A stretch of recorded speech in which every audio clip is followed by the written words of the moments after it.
श्री परमात्मने नमः। ओम श्री गुरुभ्यो नमः। ओम श्री ऋषिभ्यो नमः। ओम सहनाववतु सहनौ भुनक्तु सह वीर्यं करवावहै तेजस्विनावधीतमस्तु मा विद्विषावहै।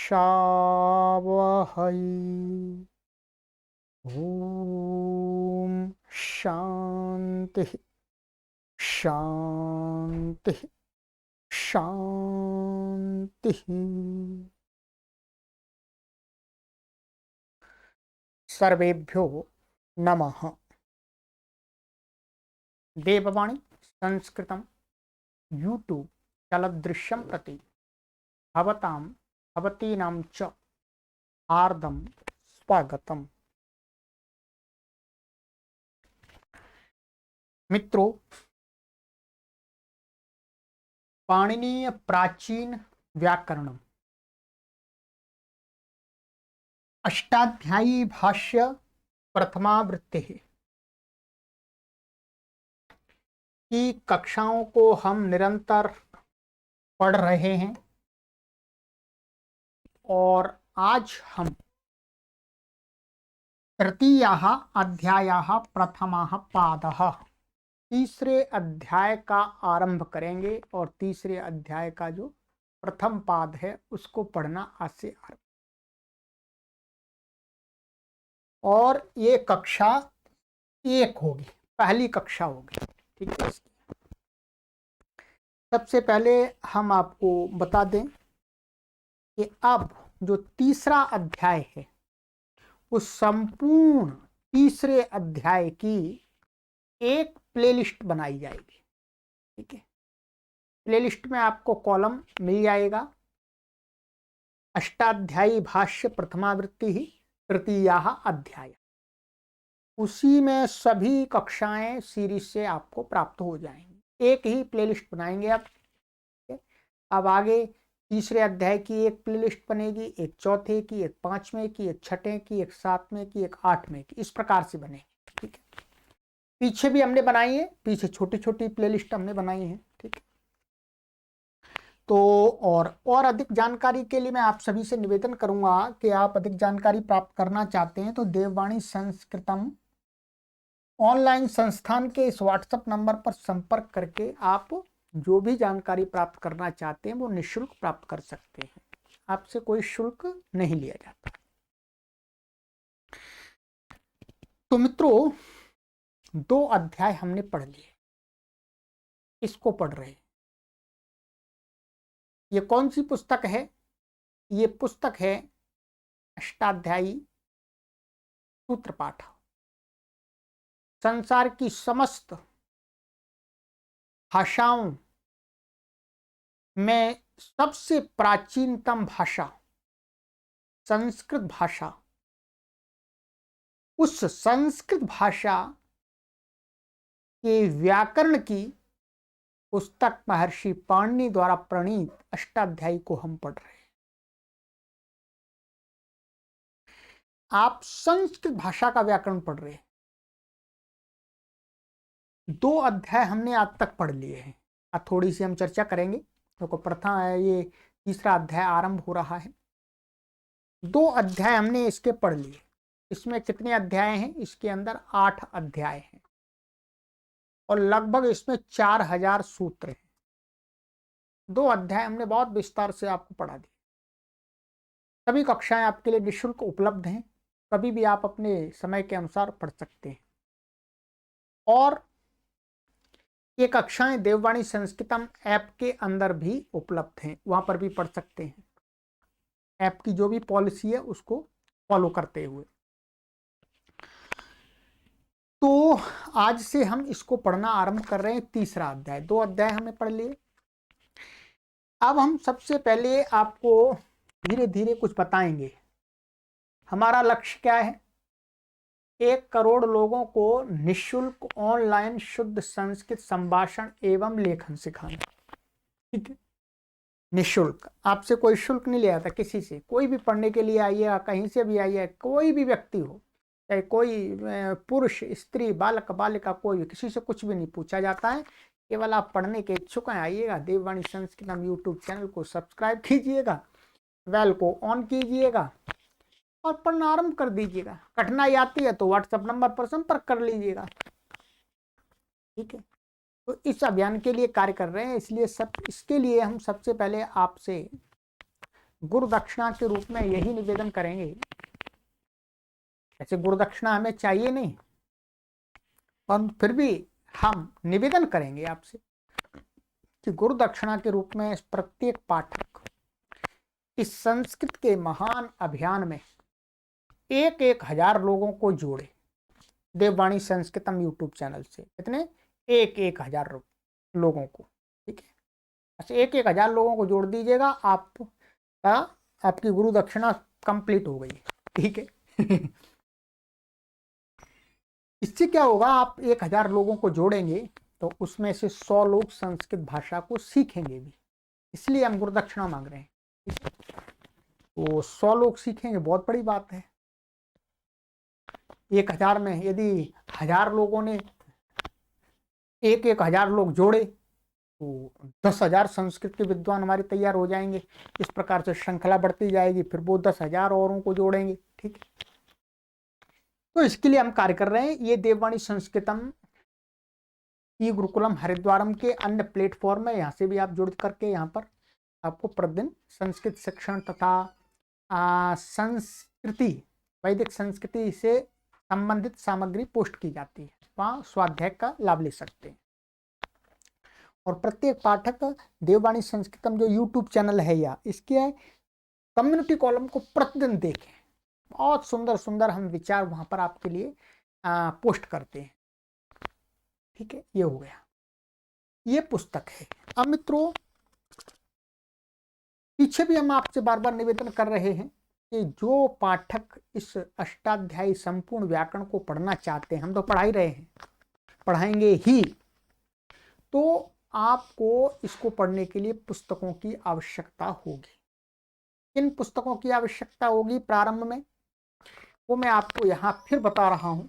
एक तो यह अष्टाध्यायी पुस्तक की आवश्यकता होगी, इस मूल अष्टाध्यायी की। ये जो यहाँ पर पुस्तक है, संपादक पंडित ब्रह्मदत्त जिज्ञासु जी महाराज जी हैं, गुरु जी। ठीक है, इनकी परंपरा से ही हम शिक्षा प्राप्त एक छोटे से संस्कृत के जानकार हैं। ठीक है, और एक ये दूसरी अष्टाध्यायी है, पाणिनि विरचिता अष्टाध्यायी। इसमें पदच्छेद, वृत्ति, वार्तिक, टिप्पणी आदि सहित है। ये अष्टाध्यायी भी मैं आपको दिखा देता हूं। इस अष्टाध्यायी को भी आप अवश्य मंगा लें। ये अष्टाध्यायी, 2 अष्टाध्यायी आप मंगाएं। ठीक है, आप कहेंगे 2 अष्टाध्यायी का क्या प्रयोजन है? इसका आप जब प्राप्त कर लेंगे तो आपको स्वयं अनुभव होगा कि बहुत अच्छा आपने किया। ये 2 अष्टाध्यायी आपको मंगानी है। फिर इसके बाद में आपको ये धातु पाठ मंगाना है। धातु पाठ आपको पास में अवश्य होना चाहिए इसको पढ़ने के लिए। ठीक है, ये 3 पुस्तक हो गई आपकी। फिर इसके बाद है आपका ये उणादि कोश। ये उणादि कोश की पुस्तक है, ये भी आपके पास में होनी चाहिए। और फिर इस उणादि कोश के बाद है आपका गणपाठ। ये गणपाठ की पुस्तक भी आपको चाहिए इस कोर्स को पढ़ने के लिए। ठीक है, तो ये आप पुस्तक मंगानी है आपको। फिर इसके बाद में गणपाठ के बाद में आपका ये लिंगानुशासनम। ये लिंगानुशासनम पुस्तक है, ये पुस्तक भी इसके साथ इसको पढ़ने के लिए चाहिए आपको। पुस्तकें सभी उपलब्ध हैं आपके लिए, ये आपके लिए ही कलेक्शन की गई हैं। ठीक है, फिर इसके बाद में एक ये पुस्तक है फिट सूत्र।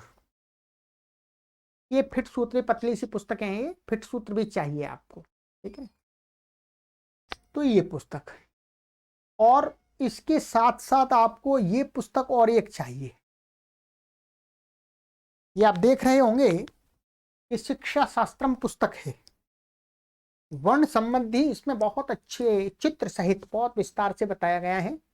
और पुस्तक के जो लेखक हैं बहुत बड़े अच्छे विद्वान हैं, उदयनाचार्य, आचार्य उदयन जी हैं। ठीक है, बहुत बड़े विद्वान हैं, हम इनको अच्छी प्रकार से जानते हैं और हम अपनी कक्षाओं को पढ़ाते समय इस पुस्तक का भरपूर सहयोग लेते हैं। ठीक है, तो आपके पास में ये पुस्तक अवश्य होनी चाहिए। इसमें सचित्र वर्णों के विषय की जानकारी दी गई है और भिन्न भिन्न आचार्यों के प्राचीन मत भी बताए गए हैं जो आपको व्याकरण के लिए आवश्यक होते हैं। ठीक है, फिर इसके बाद क्या है, जो अष्टाध्यायी के सूत्र हैं उनका अर्थ, उनके अर्थ की ये 3 पुस्तकें हैं मोटी मोटी। इसमें है व्याख्यान सूत्रों का जो मैं पढ़ाता हूं आपको, ये अष्टाध्यायी भाष्य प्रथमावृत्ति प्रथम भाग। इसके लेखक वृत्ति के श्री पंडित ब्रह्मदत्त जिज्ञासु जी महाराज, गुरु जी महाराज जी हैं। ठीक है, और ये पहला भाग है, इसमें पहला दूसरा तीसरा 3 अध्याय इसके सूत्रों की व्याख्या है। और ये है इसका दूसरा भाग। ठीक है, द्वितीय भाग है, इसमें चौथा 5वां अध्याय के सूत्रों की व्याख्या है। और ये लेखक वही हैं, पंडित जी महाराज जी हैं, गुरु जी हैं, पदवाक्य प्रमाणज्ञ पंडित ब्रह्मदत्त जिज्ञासु जी। और ये तीसरा इसका भाग है, तृतीय भाग है, इसमें षष्ठ सप्तमाष्टमाध्यायात्मक यानी 6वां 7वां 8वां जो अध्याय है उनके सूत्रों की इसमें व्याख्या है। देखिएगा, ये पहला भाग है और ये इसका दूसरा भाग है और ये इसका तीसरा भाग है। ये ध्यान देंगे, ये तीनों मिलाकर के आपस में पूर्ण है। आप किसी भी एक भाग को मंगाते हैं तो आपको कुछ भी समझ में नहीं आएगा, क्योंकि जब व्याकरण पढ़ते हैं तो पूरे अष्टाध्यायी में से सूत्रों का हमें प्रयोग करना होता है। जब हम इसको पढ़ेंगे तो हमें इसके इस दूसरे तीसरे भाग के सूत्रों का भी प्रयोग करना पड़ता है। तो एक साथ ही पुस्तकें आपको चाहिए। ठीक है, तो ये कुल मिलाकर के आपको इतनी पुस्तकें इस कोर्स को पढ़ने के लिए चाहिए। इतनी पुस्तकें हो गई आपके लिए, ये मैं बता देता हूं, ये इतनी पुस्तकें हैं। ठीक है, ये इतनी पुस्तकें आपको चाहिए इस महर्षि पाणिनि के व्याकरण को प्रथम वृत्ति को पढ़ने के लिए। ठीक है, इसमें आपको लगभग सभी 4000 सूत्र पढ़ने को मिलेंगे, अर्थ उदाहरण सिद्धि सहित। ठीक है, इन सभी पुस्तकों को आप कहाँ से प्राप्त कर सकते हैं? ये किसी एक पब्लिकेशन की पुस्तकें नहीं है, ये भिन्न भिन्न पब्लिकेशंस की हैं। हमारे पाठकों को बड़ी परेशानी होती है, इसलिए हमने एक व्यवस्था बना दी है। व्यवस्था ये बना दी है कि आप सभी पाठक हमारे, ये देववाणी संस्कृतम.com वेबसाइट है, ये देववाणी संस्कृतम.com आप गूगल में सर्च कर लीजिएगा तो ये वेबसाइट, इस वेबसाइट पर ये पुस्तकें ऑनलाइन ऑर्डर करके मंगा सकते हैं आप। ठीक है, इस वीडियो के डिस्क्रिप्शन में लिंक भी दे दिया है मैंने वेबसाइट का, उस पर क्लिक करके आप ऑर्डर करके अपने घर पर ही, आपको कहीं नहीं जाना। और ध्यान रखेंगे, आपसे कोई भी अधिक पैसा नहीं लिया जाता, ये हम अपने संस्कृत के पाठकों की सुविधा के लिए कार्य करते हैं, धनार्जन के लिए कार्य नहीं है हमारा। ठीक है, आपके सहयोग के लिए है कि आपको पढ़ने में कोई कठिनाई ना हो। ठीक है, इसके अलावा इन पुस्तकों को आप कहीं से भी, जहां से आपको मिले वहां से ले सकते हैं। हमारा कार्य है पढ़ाना, निःशुल्क पढ़ाना। आपके पास में पुस्तकें हैं, आप यहाँ पढ़ सकते हैं आराम से, नहीं है तो आप जहां से मिले वहां से ले सकते हैं। यदि जहां से नहीं मिल रही है कहीं से तो आप देववाणी संस्कृतम संस्थान से संपर्क करके मंगा सकते हैं। इतना ही हम कर सकते हैं जी। ठीक है, चलिएगा, तो ये हो गया। तो ये पुस्तकें तो आपको चाहिए मित्रों। ठीक है, अब चलेंगे आगे। अब हम चलते हैं, अब अपना पढ़ने का क्रम चलेंगे आज। ठीक है, बहुत बड़ी बात है, देखिएगा। प्रथम अध्याय, प्रथम अध्याय प्रत्येक अध्याय में 4 पाद होते हैं, आपको ज्ञात है। ये प्रथम अध्याय है, इसमें ये 4 पाद हैं। ठीक है, 4 पाद के अंदर, इस प्रथम पाद के अंदर 74 सूत्र थे, 74 सूत्र हैं, और द्वितीय पाद के अंदर 73 सूत्र हैं, तृतीय पाद के अंदर 93 सूत्र हैं, 93, और चौथे पाद के अंदर हैं आपके 109, 109। ये कुल मिलाकर के इस प्रथम अध्याय के सूत्रों की संख्या होती है आपकी 349, 349। इसके हमने अष्टाध्यायी के 349 प्रथम अध्याय के सभी सूत्रों को विस्तार से पढ़ा दिया है। सभी कक्षाएं आपके लिए उपलब्ध हैं निःशुल्क, ठीक है। इसके बाद में क्रम में आता है हमारा दूसरा अध्याय। क्या आता है बोलो? दूसरा अध्याय। दूसरा अध्याय में भी वही 4 पाद हैं।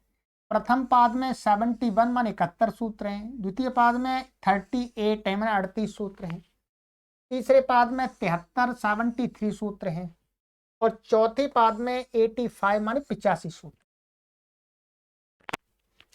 हिंदी की गिनती हमारे पाठक कम समझते हैं आजकल, तो इसलिए हम साथ साथ में इंग्लिश की इंग्लिश के शब्द भी बोल देते हैं। अन्यथा हम ये नहीं दिखा रहे कि हम इंग्लिश जानते हैं, ये नहीं बता रहे।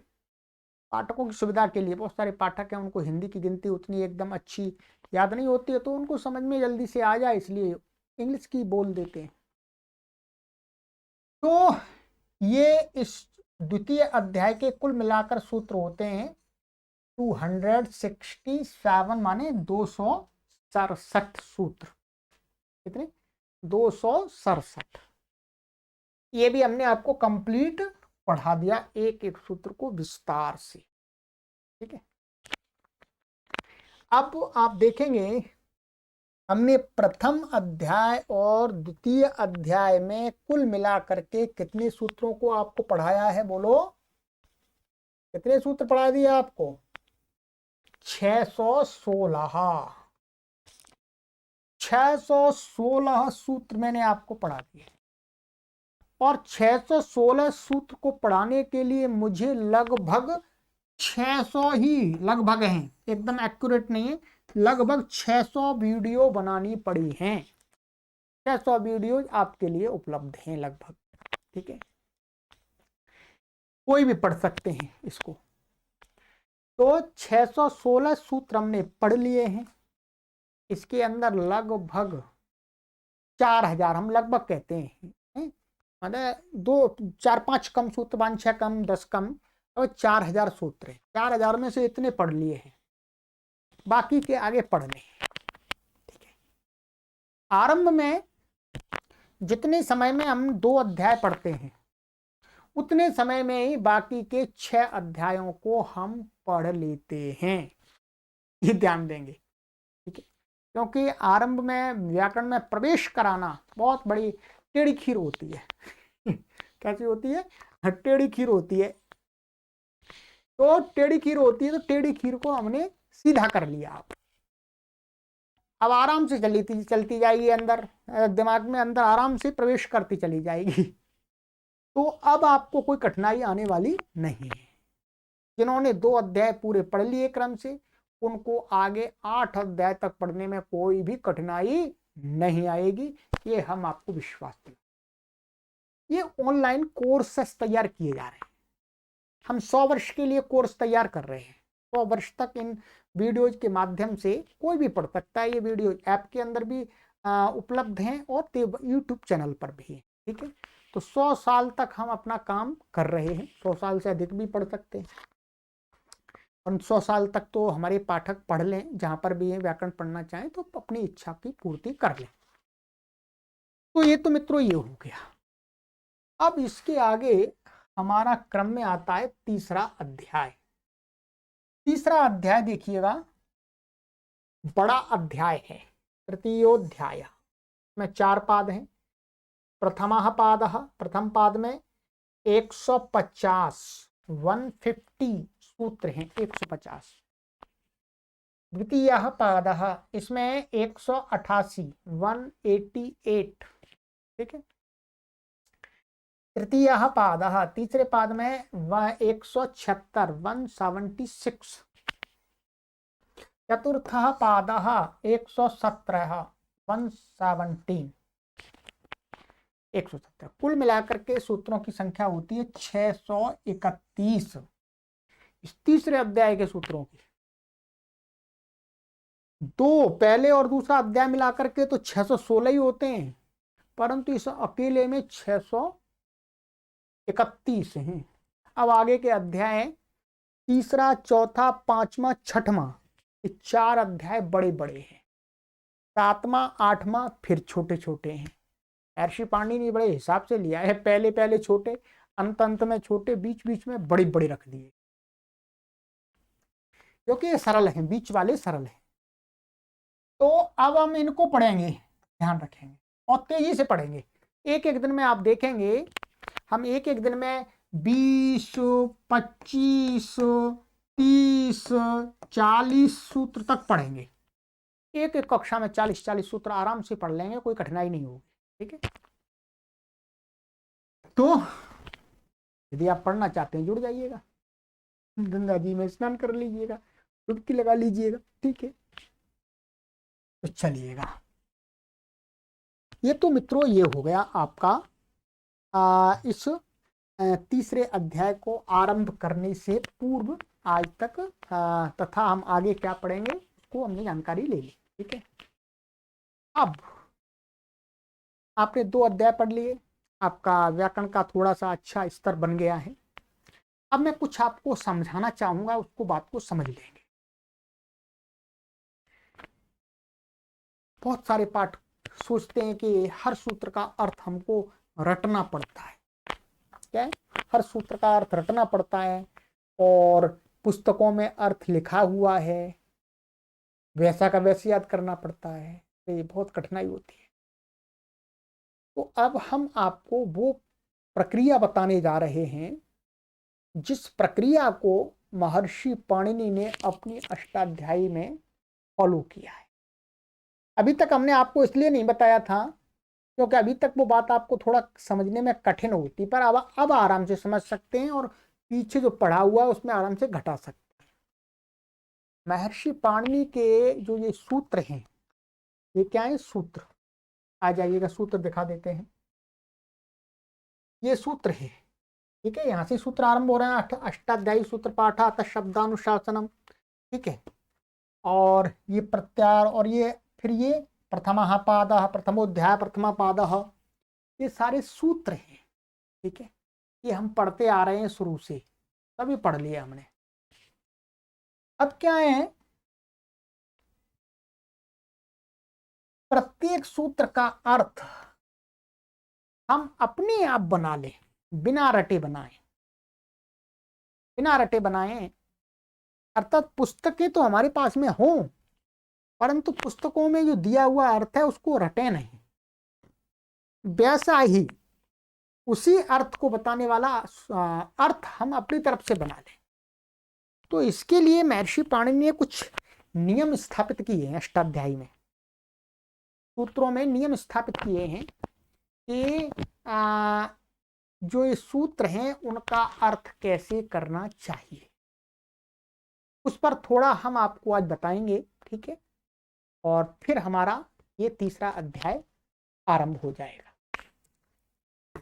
देखिएगा, अष्टाध्यायी के सूत्रों का अर्थ करना, जैसे मानिएगा ये किंगतीच सूत्र है। अब ये सूत्र अपने आप में पूरा नहीं है, तो इसका अर्थ कैसे बनाएंगे? क्या नियम है इसका? ऊपर से किसकी अनुवृत्ति आएगी, क्या आएगा, क्या नहीं आएगा? तो आज हम ये आपको बताने जा रहे हैं। आप कॉपी खोल करके रख लें और उसमें जो जो विशेष बातें उसको लिख भी लें। ठीक है, चलिएगा, चलते हैं। ये सभी सूत्र हमने पढ़ लिए हैं। ठीक है, ये सभी पढ़ लिए हैं।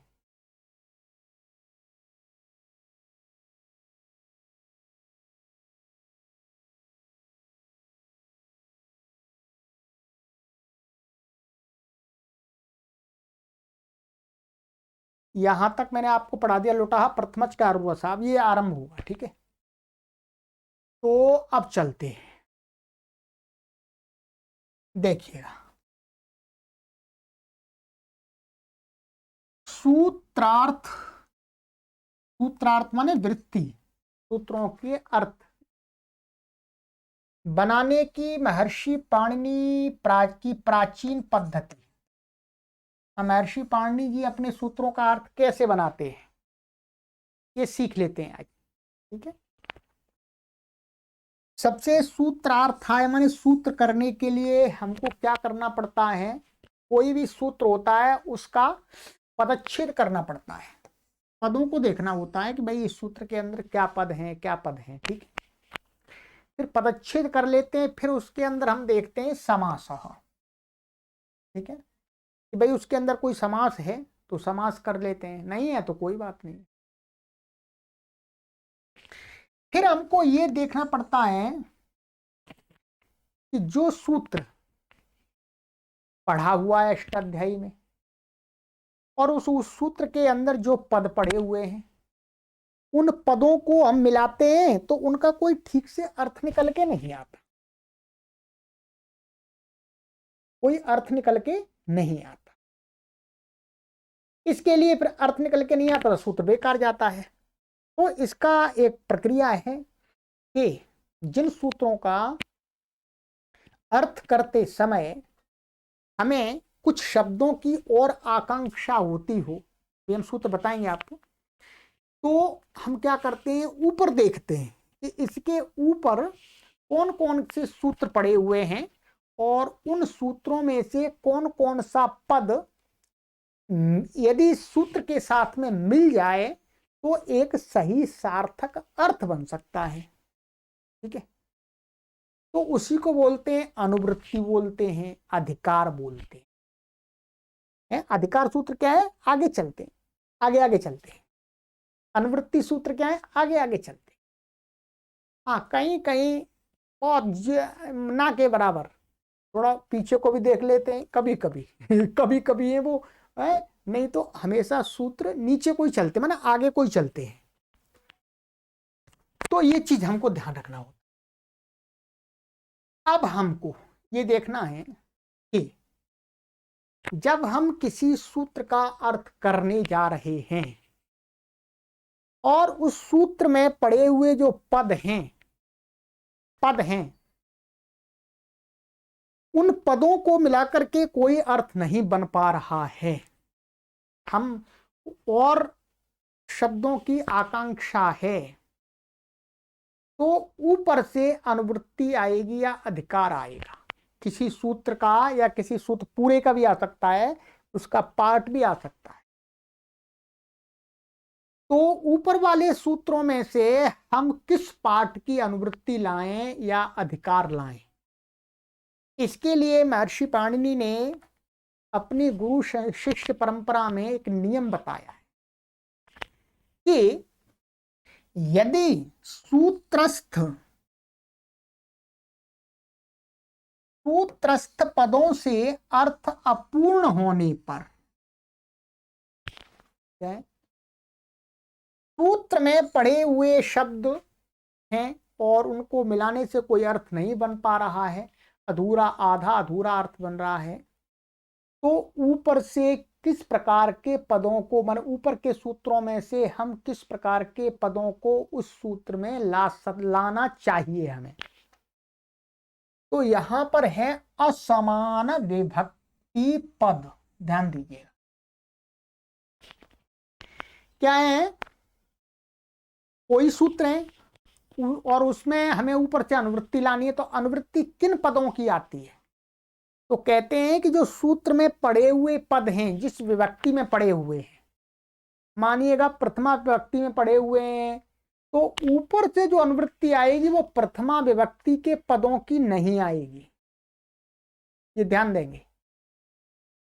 असमान विभक्ति पद माने सूत्र में जो पद पड़े हुए जिस विभक्ति के, उस विभक्ति वाले पद ऊपर से हम अनुवृत्ति अधिकार नहीं लाएंगे। कैसे पदों को लाएंगे ऊपर के सूत्रों में से, जो भिन्न विभक्ति के हों, माने जिस सूत्र में अनुवृत्ति और अधिकार ला रहे हैं उसमें पड़े हुए जो पद हैं उनकी जो विभक्ति है उससे भिन्न विभक्ति के पदों को ही हम ऊपर से लाते हैं।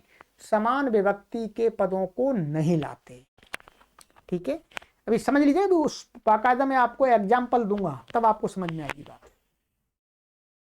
फिर परंतु कहीं कहीं समान विभक्ति के पद भी ऊपर से आते हैं, तो उनके साथ में एक शर्त होती है।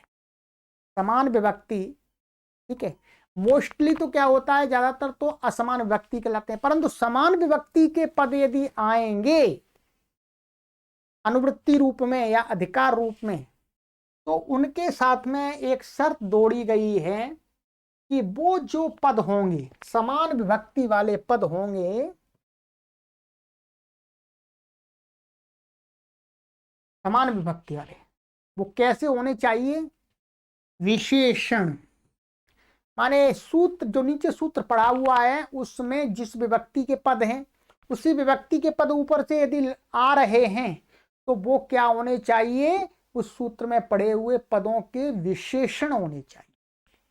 क्या होने चाहिए, विशेषण होने चाहिए। विशेषण होगा तभी आएगा, विशेषण नहीं आएगा, ध्यान देंगे। अथवा विशेषण ना हो, अथवा विधेयम माने विधेय होना चाहिए। विधेय तो आप जानते हैं, सब्जेक्ट और प्रेडिकेट, माने जिसको कुछ कार्य कहा जाता है, कुछ कार्य करना, तो वही विधेय होता है। तो विधेय रूपी जो पद होंगे वो तो समान विभक्ति के होने पर भी ऊपर से आ सकते हैं, अथवा विशेषण रूप में होंगे वो आ सकते हैं। और जो अर्थ हैं, अर्थ में हम अर्थ को क्रियावाची पद नहीं होते हैं सूत्र में, तो उसके लिए क्रियावाची हमें क्रिया लगाने के लिए हम अस्ति माने अस धातु के रूपों का प्रयोग कर सकते हैं, अस्ति स्तः संति आदि का, अथवा भवति भवता भवंती का प्रयोग कर सकते हैं। क्योंकि प्रसिद्ध नियम है कि जहां पर कोई क्रिया नहीं होती है वहां पर हम अस्ति और भवती माने अस और भू धातु की शब्द धातु रूपों का प्रयोग कर सकते हैं। ठीक है, तो अष्टाध्यायी सूत्रों में क्या है, पद दिए गए हैं परंतु धातु रूपों का प्रयोग नहीं दिया गया, भवती आदि। तो वहां पर हमको क्या करना होता है, वहां पर इनका अस धातु के रूपों का अथवा भू धातु के रूपों का हम प्रयोग अपनी तरफ से कर लेते हैं, तो पूरा अर्थ बन जाता है। ठीक है, ये आपका हो गया। ठीक है, हाँ, तो घबराने की आवश्यकता नहीं है, आपको ऐसे समझ में आना चाहिए। नहीं थोड़ा कठिन पड़ रहा है तो कोई बात नहीं, अभी उदाहरणों में समझ में आएगा। अब मानिएगा हम अष्टाध्यायी के सूत्रों का अर्थ करते हैं। मानिएगा ये हमारा सूत्र है, ये सूत्र है, यहां पर हमने जो पढ़ लिया है उसी को ले लेते हैं। ठीक है, ये है हलंत्यम, ये क्या है, हलंत्यम सूत्र है। हम हलंत्यम सूत्र क्या करेंगे, हलंत्यम सूत्र का हम अर्थ बनाना चाहते हैं, और इसमें इसका पूरा अर्थ माने इसके अंदर क्या है, दो पद है, हल और अंत्यम। यही है, हल और अंत्यम। देखिएगा, आ जाइएगा, मैं यहां पर मैंने आपके लिए लिख दिया अलग से, अनुवृत्ति लाकर अर्थ, अनुवृत्ति लाकर सूत्रार्थ करना, ये अनुवृत्ति वाला है। ठीक है, एक अधिकार सूत्रों के साथ अर्थ होता है, एक अनुवृत्ति के साथ होता है। तो जैसे ये हलंत्यम पद है, हलंत्यम ये प्रथम अध्याय के तीसरे पाद का तीसरा सूत्र है। इसमें पदच्छेद करेंगे तो क्या होता है, हल प्रथमा विभक्ति एक वचनांतम, अंत्यम प्रथमा विभक्ति ही एक वचनांतम। ठीक है, हमने पदच्छेद कर लिया। अब हम देख रहे हैं कि हल अंत्यम अस्ति भवति, कोई अर्थ नहीं बन पा रहा। माने हल अंत्यम भवति माने अंत्यम हल भवति, क्या है, कुछ भी अर्थ नहीं निकल के आ रहा। अर्थात इस सूत्र के पदों को किन्हीं अन्य पदों की आवश्यकता है। ठीक है, ये क्या है, ये तो है विशेष्य हल, और ये है विशेषण, और एक विशेष्य के कई विशेषण भी हो सकते हैं, कोई परेशानी नहीं है। तो यहां पर ये विशेष्य है और ये विशेषण है, इसमें इसमें प्रथमा विभक्ति है, इसमें प्रथमा विभक्ति है, एक वचन है, एक वचन। अब देखिएगा, अब इसमें हमें ऊपर से अनुवृत्ति लानी होती है। हमारे पास में ऊपर सूत्र है उपदेशे अजनुनासिक इत, इससे ऊपर यही सूत्र है। अब हम देखेंगे कि इसमें ये जो उपदेशे है, ध्यान देंगे, उपदेशे ये क्या है, सप्तमी विभक्ति एक वचनांत है, और अच ये प्रथमा विभक्ति एक वचनांत है, और अनुनासिक ये प्रथमा विभक्ति एक वचनांत है, और इत भी क्या है, प्रथमा विभक्ति एक वचनांत। ठीक है, अब ये सूत्र, इसके ऊपर सूत्र है ये, यहां पर अभी मैं सूत्र क्रम में भी दिखा दूंगा। तो इसमें से किसकी अनुवृत्ति आ सकती है? हमने क्या कहा कि अनुवृत्ति किसकी आती है, समान पदों की नहीं आती है। समान विभक्ति पद, जैसे ये प्रथमा विभक्ति वाले पद हैं, और इसमें प्रथमा वाले क्या है, अच और अनुनासिक और इत। ठीक है, तो ये समान विभक्ति वाले तीन पद हैं। तो ये जो पद हैं इस सूत्र में, ये क्या है, उद्देश्य के रूप में प्रयोग है, सब्जेक्ट के रूप में प्रयोग है ये। ठीक है, अच्छा, और अनुनासिक ये किसके रूप में प्रयोग है, उद्देश्य माने प्रेडिक सब्जेक्ट के रूप में। और जो इत है, इत ये क्या है, ये विधेय के रूप में प्रयोग है, प्रेडिकेट के रूप में प्रयोग है इसका सूत्र के अंदर। तो अब क्या है, इस सूत्र में ये क्या है, सब्जेक्ट है, और ये इसका विशेषण है। ठीक है, तो ये भी सब्जेक्ट है एक तरह से। इसके अंदर विधेय नहीं है, माने इस सूत्र के अंदर विधेय वाला पद नहीं है। तो ये तो नहीं आएंगे, क्योंकि ये प्रथमांत हैं, तो ये तो नहीं आएंगे। अच्छा, और अनुनासिक वाले की अनुवृत्ति तो नहीं आ सकती, क्योंकि ये समान विभक्ति वाले हैं। और असमान विभक्ति वाला ये है उपदेश है, तो असमान माने सप्तमी है, तो ये तो इसके साथ जुड़ जाएगा, माने उपदेश की अनुवृत्ति तो इसमें आ जाएगी, तो असमान विभक्ति आ जाएगा, कोई परेशानी नहीं। और समान विभक्ति वाला आता है, परंतु कब आता है, यदि वो विशेषण हो अथवा हो विधेय, प्रेडिकेट। तो यहां पर ये जो इत हैं, ये इत क्या है, विधेय है, प्रथमा विभक्ति है, समान विभक्ति वाला है इसके, परंतु विधेय रूप में है, इसलिए इसकी भी अनुवृत्ति आ जाएगी। ठीक है, इसकी अनुवृत्ति आ जाएगी। अब आराम से अर्थ हम अपने आप बना सकते हैं, हमें किसी रटने की आवश्यकता नहीं है। क्या अर्थ बनेगा, हमारा अर्थ बन जाएगा, देखिएगा,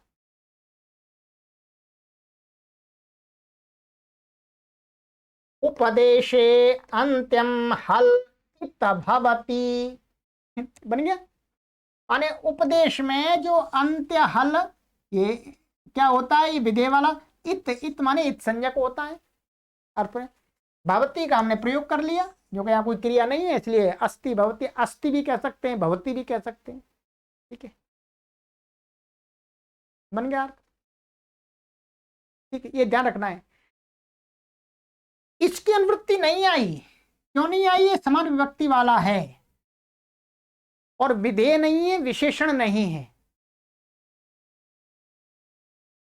और ये समान विभक्ति का होने पर भी इसकी अनुवृत्ति इसमें आ गई, क्योंकि ये विधेय है, और ये तो असमान विभक्ति वाला है, ये तो आ ही जाएगा इसमें। तो अर्थ बन गया, उपदेशे अंत्यम हल इत भवति। उपदेश में जो अंत्य हल होता है वो इत संज्ञक होता है। इसी प्रकार से हमने अर्थ बनाए हुए हैं, इसमें इस पुस्तक में भी ऐसे ही बनाए हुए हैं गुरुजी ने। यही इसी प्रकार से सिद्धांत कौमुदी, लघु सिद्धांत कौमुदी, मध्य सिद्धांत कौमुदी, सब जगह इसी प्रकार के अर्थ बनाने होते हैं। ये नियम ऐसा नहीं है प्राचीन व्याकरण में, ये सब जगह फॉलो करना पड़ता है, चाहे वो नव्य व्याकरण चाहे वो प्राचीन व्याकरण, ये सबके लिए है। ठीक है, तो ये हो गया। अब देखिएगा, अब यही क्या था यहां पर। अब देखिए ये सूत्र है, क्रम यही तो है। अब देखिएगा,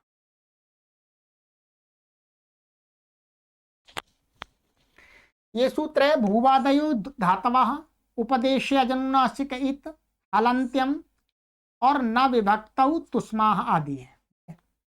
अब हमने इसका सूत्र हमने बनाया, इस सूत्र में हमने अपनी शर्त के अनुसार क्या है, इसकी अनुवृत्ति आ गई थी और इसकी अनुवृत्ति आ गई थी 2 की। ठीक है, अब कोई ये शंका करने लगे कि भाई इनकी अनुवृत्ति क्यों नहीं आई, इनकी क्यों नहीं आई, इनकी क्यों नहीं आई, तो कहते हैं कि ये क्या है, विधेय। विधेय कहते हैं कि ये जो विधेय है ये धातवा यहां पर, और ये क्या है, ये उद्देश्य उद्देश्य है। भूआदि धातुओं की धातु संज्ञा होती है। ठीक है, क्या होती है, धातु संज्ञा। तो इसका अर्थ है कि ये जो विधेय है और ये विधेय है, तो समीप वाला विधेय लिया जाता है। पहले क्या है, समीप वाला विधेय लिया जाता है। क्या, समीप वाला विधेय।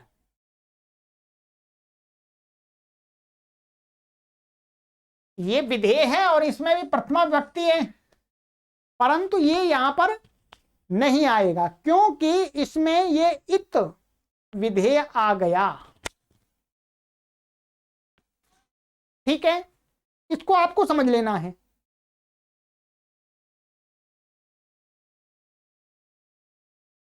तो ये हो गया। ठीक है, तो अब यहां पर ये भी है कि जैसे इसकी अनुवृत्ति इसमें नहीं आई, तो इसका मतलब इसमें अपने आप भी नहीं आएगी, क्योंकि यहां से नया विधेय आरंभ हो गया, इसलिए यहां पर यही विधेय आएगा, ऊपर वाला नहीं आएगा। तो ये मैंने आपको इशारा किया है, इसी प्रकार से आपको अर्थ बनाना सीखना है। ठीक है, और उसके साथ में हमारे पास में पुस्तक है ही, क्या है, पुस्तक है ही। और बीच बीच में आपको, क्योंकि एक ही कक्षा में हम आपको सारी बातें बताएंगे, थोड़ा कठिन हो जाएगा, तो आज हम इतना ही सीखते हैं कि हमें अर्थ करने का जो तरीका है वो इस प्रकार से फॉलो करना है।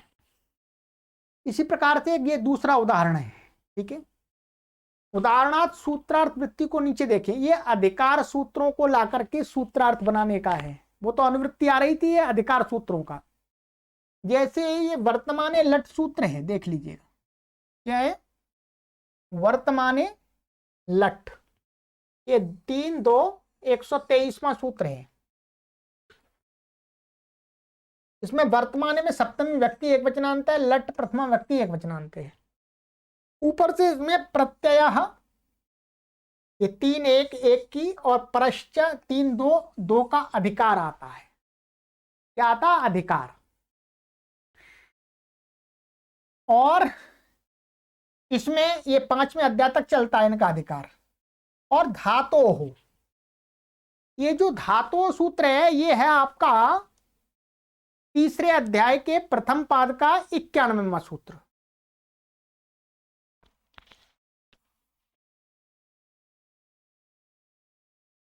तो अब देखिएगा, ये अधिकार आता, और एक धातु ये बताया मैंने, ये धातु का अधिकार आता है। ठीक है, इसमें आप देख रहे होंगे ये धातु हो, धातु में कौन सी विभक्ति है, धातु में पंचमी विभक्ति एक वचनांत। ठीक है, और इसमें है प्रत्यय और परश्च में, प्रत्यय परा में प्रथमा व्यक्ति एक वचनांत है। ये अधिकार ऊपर से आ रहा है,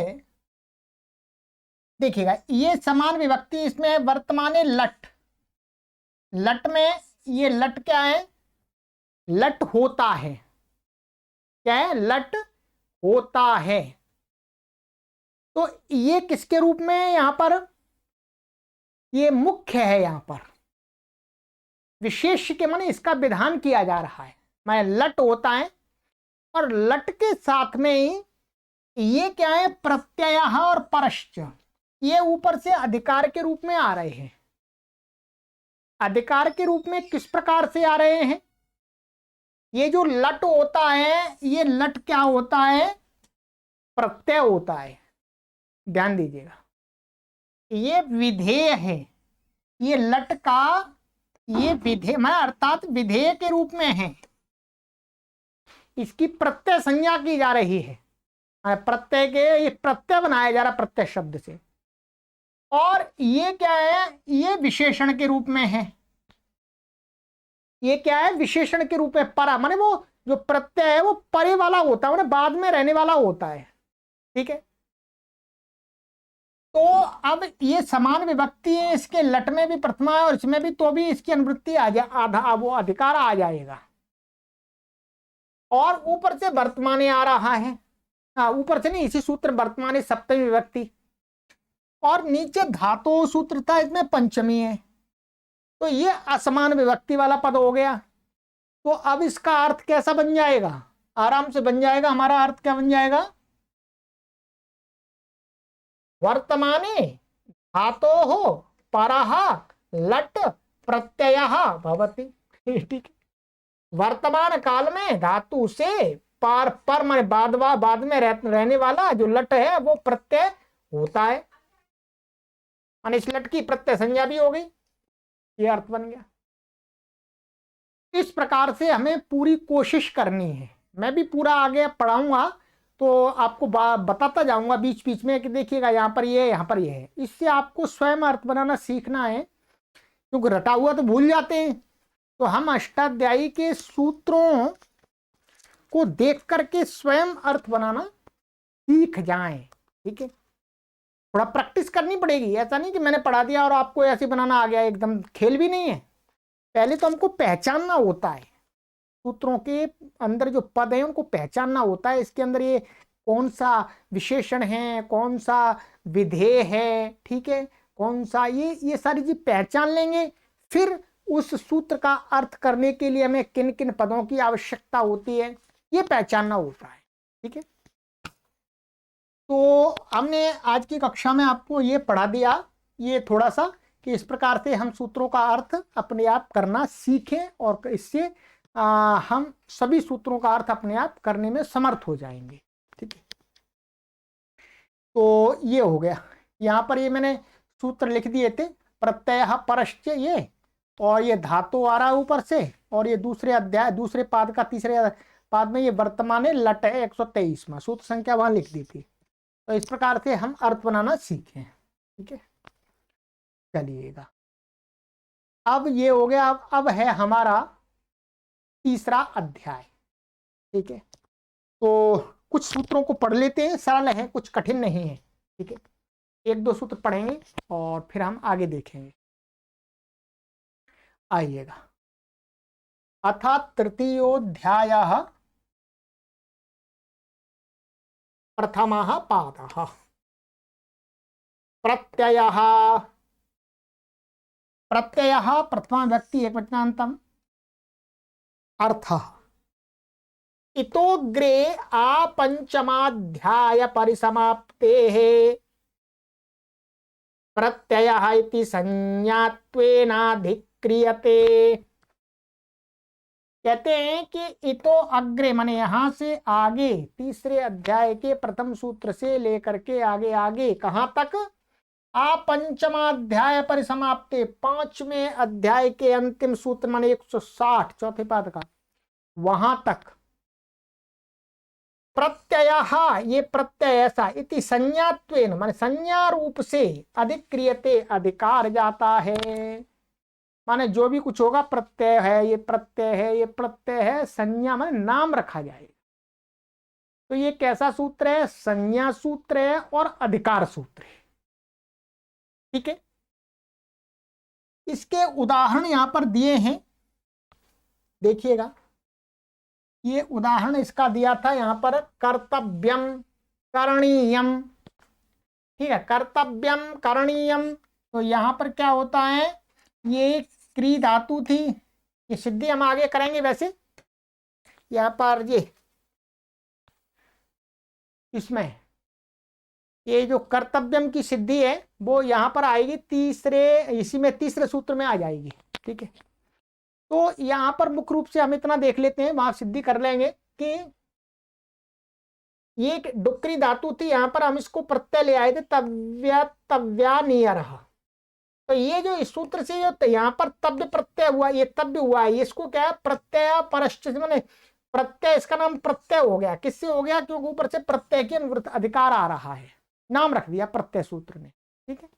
बस बाकी की सिद्धि आगे के तीसरे सूत्र में करेंगे, ठीक है। तो ये हो गया। तो कर्तव्यम यहाँ पर अनियर प्रत्यय, करणीयम में अनियर प्रत्यय है, तो अनिय अनिय है, अनियर उसकी प्रत्यय संज्ञा हो जाती है। और दूसरा सूत्र है हमारा परश्च, परः प्रथमा व्यक्ति एक वचनांतम च अव्यपदम अनुवृत्ति प्रत्यय, ऊपर से प्रत्यय की अनुवृत्ति आ रही है, अधिकार है, ठीक है। ये दोनों चलेंगे इसमें, ठीक है। तो कहते हैं ये समान विभक्ति वाला तो है, परंतु ये इस सूत्र में जो अनुवर्तन होकर के आ रहा है वो किसके रूप में आ रहा है, ये विधेय के रूप में आ रहा है, कि जो परे होगा वो प्रत्यय होगा, ठीक है। तो अर्थ यस्य प्रत्यय संज्ञा विहिता स प्रत्यय परश्च भवति इत्यधिकारो वेदितव्य आपंचमाध्याय परिसमाप्ते, ठीक है। यस्य प्रत्यय संज्ञा विहिता माने जिसकी प्रत्यय संज्ञा कही है, ठीक है, कही गई है, वह प्रत्यय परश्च भवति माने वो उसका स्थान कहाँ होगा, जिससे कोई प्रत्यय कहा गया है वो उसके पूर्व में होगा, बाद में होगा, ऊपर होगा, नीचे होगा, कहाँ होगा, उसका ये नियम करता है कि भाई वो परे होता, बाद में होता है। मानिएगा ये क्री धातु थी, अब इससे हम तव्य प्रत्यय लाए, तव्य तव्य तव्या नहीं रहा, तव्य तव्य नहीं रहा, उससे प्रत्यय लाए, तो वो तव्य प्रत्यय कहां पर हो, इधर हो, इधर हो, यहां हो, यहां हो, कहां हो, तो ये बताता है कि बाद में होता है, परे, जिससे कहा जाता है उसके परे होता है, पहले नहीं होता, ऊपर नहीं होता, नीचे नहीं होता, तो वो तव्य प्रत्यय यहां होता है, तब बनता है कर्तव्यम तैत्तिरीयम।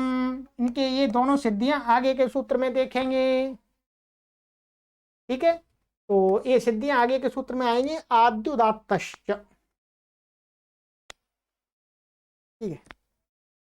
तो ये मित्रों हमने आज मोटे मोटे रूप से मंगलाचरण कर दिया है, शुभारंभ कर दिया है, तीसरे अध्याय के 2 सूत्र पढ़ लिए, ये पहले भी पढ़ लिए। प्रत्यय परश्च, प्रत्यय कहाँ होता है, परे होगा, जिसकी प्रत्यय संज्ञा होगी, ठीक है।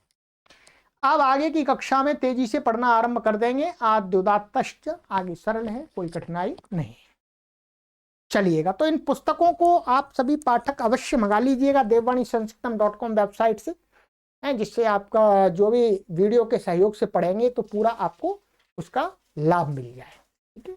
चलिएगा, वेबसाइट का लिंक मैंने इस वीडियो के डिस्क्रिप्शन में दे दिया है, उस पर क्लिक कीजिएगा, देख लीजिएगा वहां। सर्वेभ्यो नमः।